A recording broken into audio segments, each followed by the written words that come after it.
Greetings and salutations, folks. Macrame is one of those crafts that seems to have a revival every decade or so. Personally, I find the modern macrame TikTok videos super satisfying. This isn't one of those videos. Give me almost any yarn-based craft and I'm good to go, but I just cannot wrap my mind around macrame. That changes now. I'm making a macrame belt to go with an upcoming project. So let's learn about macrame. And because I am a procrastinator first and forever, let's first talk about how macrame went from this to this. Like just about every decorative handcraft to take Europe by storm, macrame has Middle Eastern origins.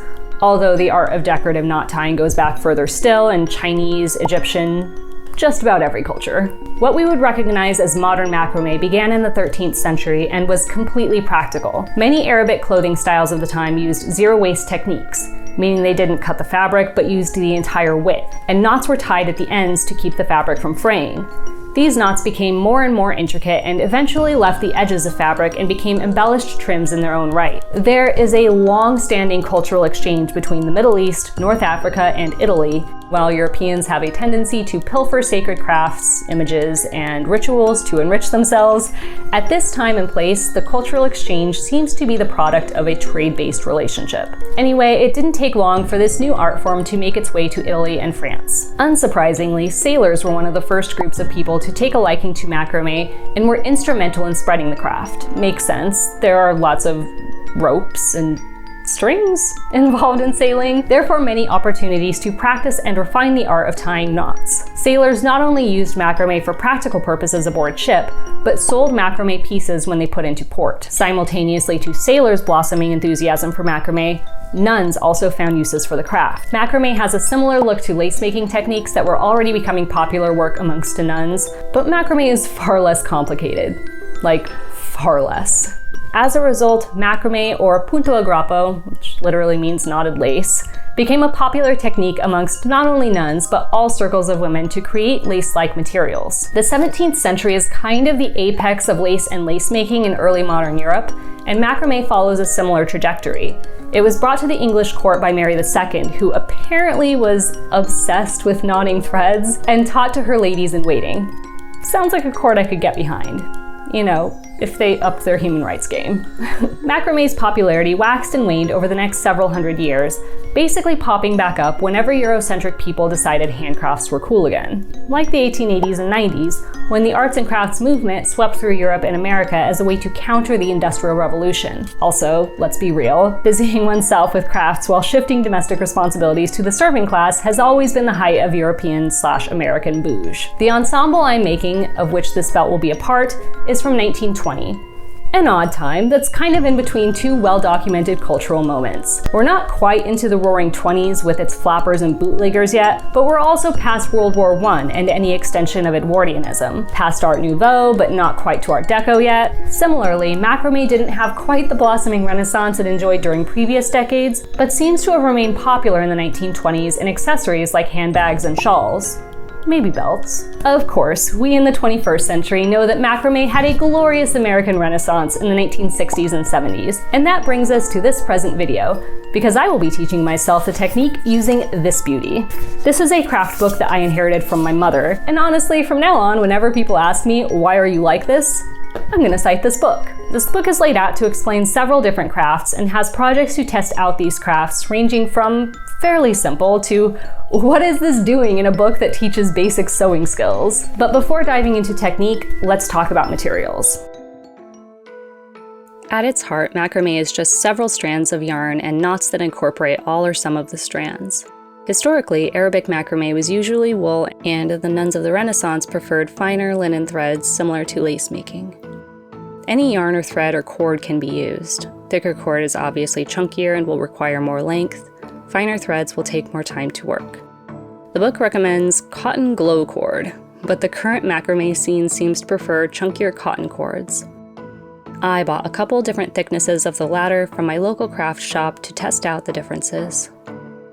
Okay, so there are 3 macrame pages that are kind of sprinkled throughout this book, but I am going to start here, which is the first page that pops up in the book, and this is macrame 1, It's versatile, unusual, and fun to do. The first thing that they have you do is to kind of set up your space. They have you set up a foundation cord, which is this right here, although weirdly they have like 2 here and 1 right there, so whatever. Weirdly enough, in this book, they never really show you how to finish this off. So I'm just going to set them up here. This is my laundry rack, and I'm just going to use this rung here as my like foundation cord. So I've taken a couple of the different rungs out, and this will be my workspace. So I'm just going to go ahead and attach the threads to here as though this was the foundation thread. So already off to a great start in following the instructions in the book. The next step is to cut the lengths of yarn, which apparently need to be 8 times the desired length of the final piece, which is fine for these practice pieces. I mean, I only need a couple of inches to test out what I'm doing, but they should get interesting for the belt later. I did cut out 6 tester strands of yarn and attached them to the foundation cord by, and I quote, holding the doubled strand in front of the foundation thread, folding it over to the back, and pulling the ends through the loop, tightening the knot.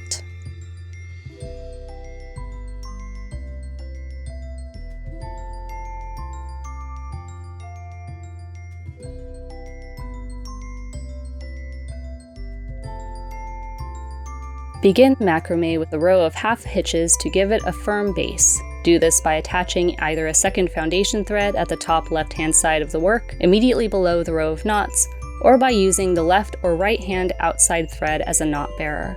I chose this option since I wasn't using a knotting board and therefore had nothing to anchor a second foundation cord to. Hold the knot bearer taut in a horizontal position with your right hand. Working from left to right, bring each single knotting thread up in turn and wrap it around the knot bearer to form a knot. Repeat this process to form a double knot, and pull each half hitch tightly into place before going on to the next. You will end up with 12 small half hitches. I don't know if you got all of that. My actually dyslexic brain didn't really understand those written instructions, but thankfully the diagram was much more helpful. Essentially, the thread is wrapped around the foundation thread twice,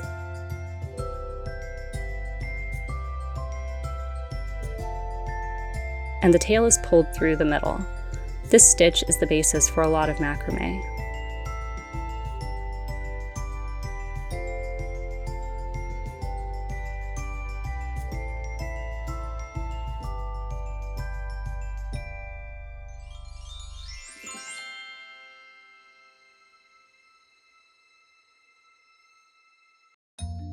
Moving on, the next stage was to create single diagonal half stitches. This is exactly the same as before, except the foundation thread is held at the diagonal instead of straight across, resulting in diagonal stitches.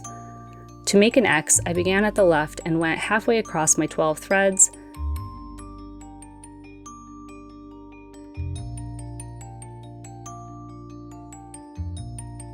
then did the inverse from the right.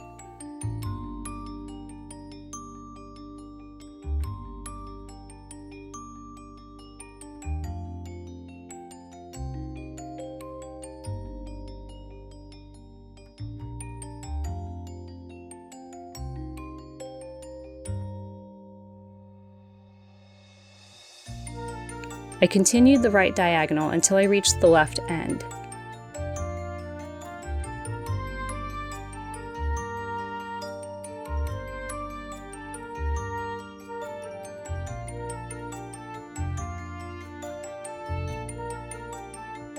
I then came back to the middle and knotted downward diagonally from center to the right end.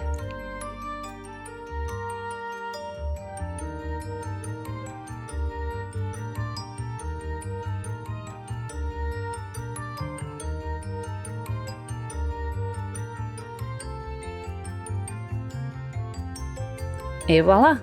A slightly skewed X. Each row can also be doubled to create a double diagonal hitch X. Okay, here is the second one, Macrame 2, square knots are easy to make. I mean, they look pretty easy. So this is what I would call like probably one of the more classic macrame stitches. So it looks like the setup is very similar to what I did before. You've got a foundation stitch, which here is definitely 2 strands, and then they've got like that foundation half hitch knot thing going on.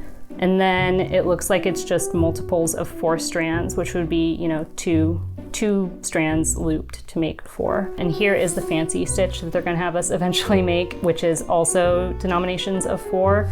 So I think to start out, I'm just going to do 6 strands that will make 12 threads, which will then have me at a denomination of 4.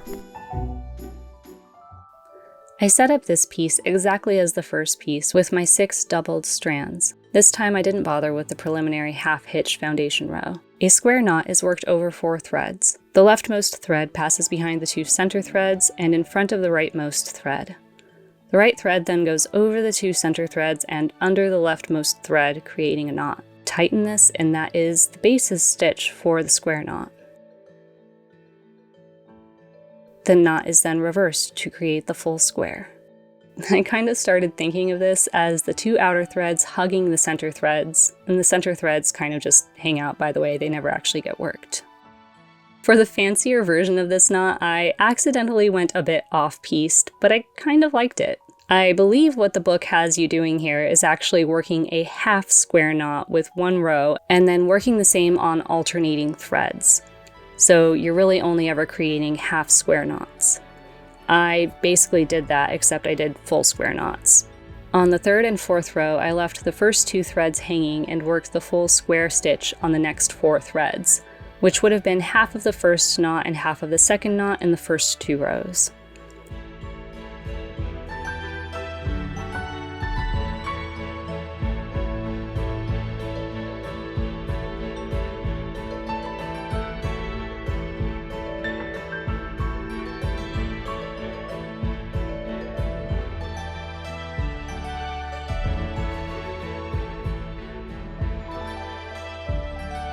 You know, the book's version is nice and it's a lot more of like a fabric, but I don't know, kind of like mine. It's naughty. Here is the 3rd and final page of Macrame, Braids and Arabesques. And to be honest, most of this kind of terrifies me. This is really interesting though. I think that this could actually be a good contender for the belt. I want the belt to be kind of thin, so this is a really interesting stitch. However, there is no diagram. There's just these 2 photos of 2 of the many more than 2 steps and this set of instructions that already has me a bit confused. I don't know how this is going to turn out, but we'll see.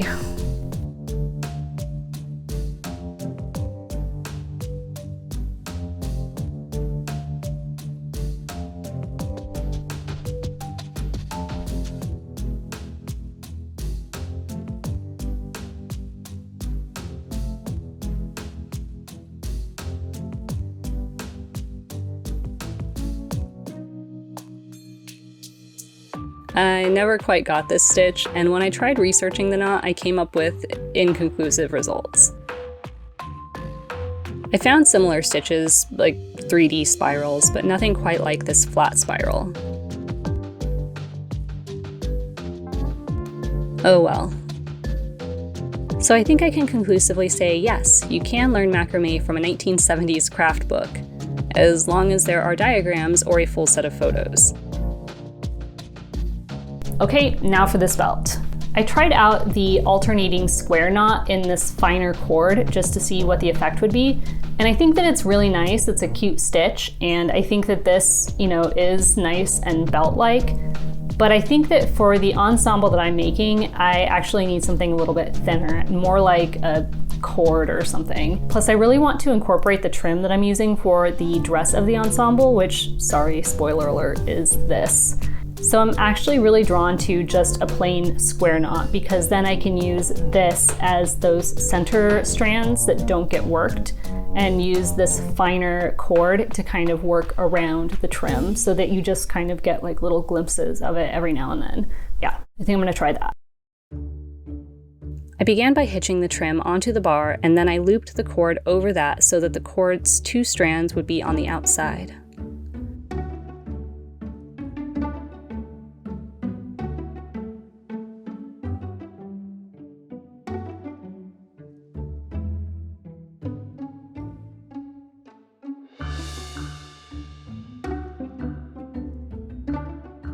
The square knot worked great, but then I realized this was a final piece I'd actually be using for something, and it therefore needed to be looped onto a belt buckle or something, and not the bar of my clothes drying rack. Something turned out to be this old single gold-toned hoop earring I had. Not ideal, but it was pretty solid and right in front of me, so I pushed the clasp thing as close together as possible and clamped the outer part right over it.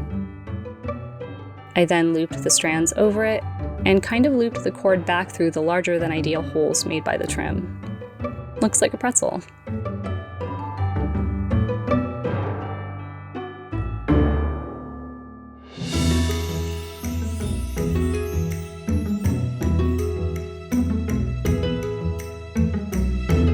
I decided 8 times the length of the belt wasn't happening for the cotton cord, and that I'd just figure out how to add length as I went.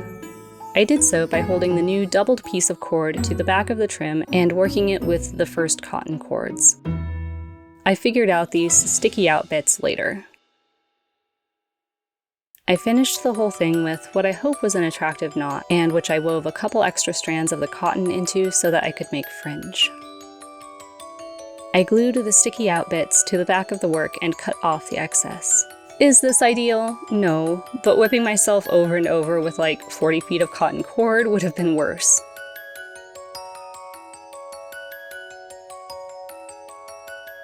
I trimmed the trim and the cord at the end and frayed the cord to make a fringe.